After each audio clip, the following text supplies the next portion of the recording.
Over the course of his career, Eminem has made a lot of friends and foes. His career has shown us that he's both hated and loved by fans and fellow rappers. Hello everyone, and welcome to another video. Today, we'll be looking at the old school rappers talking about Eminem. Yeah, you heard it right. So, let's start our video. 50 Cent. 50 Cent recently slammed Jay-Z on social media after it was revealed that Eminem wouldn't perform at the 2022 Super Bowl halftime show without 50. On Sunday, April 17th, the Power co-creator jumped on his Instagram page and shared a screenshot of a XXL headline about Noor revealing on a Drink Champs episode with Snoop Dogg that Jay, who is the NFL Live's music entertainment strategist, told him that Eminem wasn't going to perform at the Super Bowl 56 halftime show without 50. Why would he have to say that should be the question? 50 wrote, speculating that possibly Huff wasn't letting 50 perform at the Super Bowl before M forced his hand. Nor, your big homie is running around trying to look like a gay painter. LOL. He added, along with a palette emoji and a painter emoji. 50 didn't stop there. The former G-Unit leader called out Jay in another IG post for how he worded Eminem as a white guy.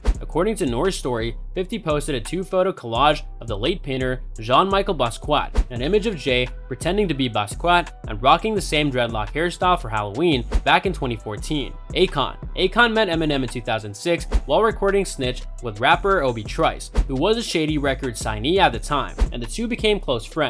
Akon wanted him to go on Smack That, but he was aware of Eminem's comments about being on too many tracks. Akon traveled to Detroit after receiving a call from the rapper indicating that he was ready to go. Akon noted that working with Eminem was no different than working with any other musicians, really. On September 26, 2006, Convicted's debut single Smack That was released. The song debuted at number 1 on 10 record charts and reached the top 10 on 9 others, including the Billboard Hot 100, where it reached number 2. It was certified gold and platinum on numerous occasions, and over 3 million downloads were sold in the United States. The song was nominated for a Grammy for Best Rap and Song Collaboration. Vlad asked Akon how he collaborated with Eminem. Akon gave humorous stories about how Eminem works in the studio, which is virtually a 9-to-5 job, when detailing how Smack That was born. He reveals that Eminem arrives at the studio around 9 a.m., takes an hour-long lunch break in the middle, and leaves at 5 p.m. regardless of the song's development. The Game insists that he had no issues with Eminem, who he collaborated with on 2005's We Ain't. However, their relationship took a turn after M appeared to side with 50 amid their fallout. I always effed with M.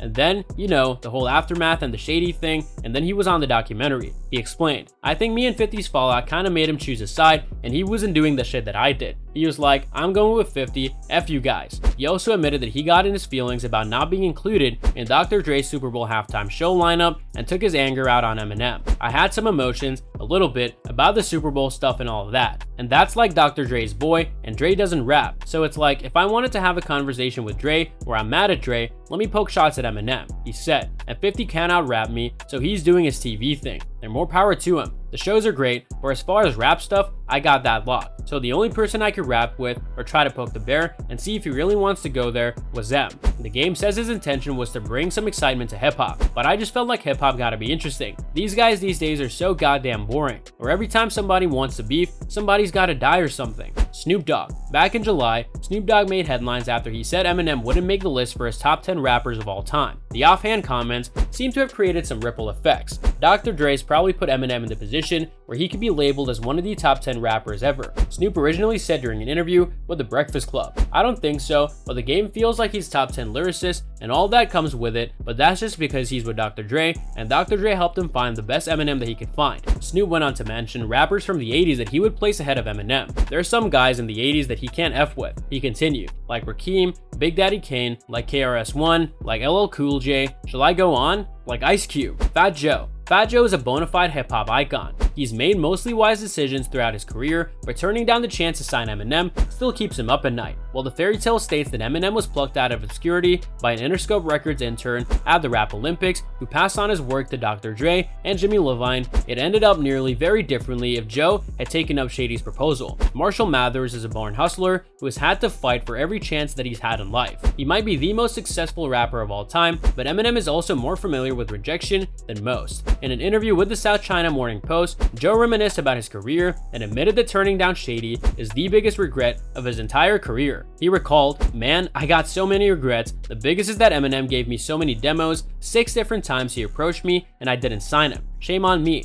And that's all for today's video. What are your thoughts on this? Let me know in the comments section down below. I hope that you found this video interesting, and if you want to see more videos like this, please consider subscribing to my channel. See you in the following video with some more of the latest updates, and until then, stay tuned.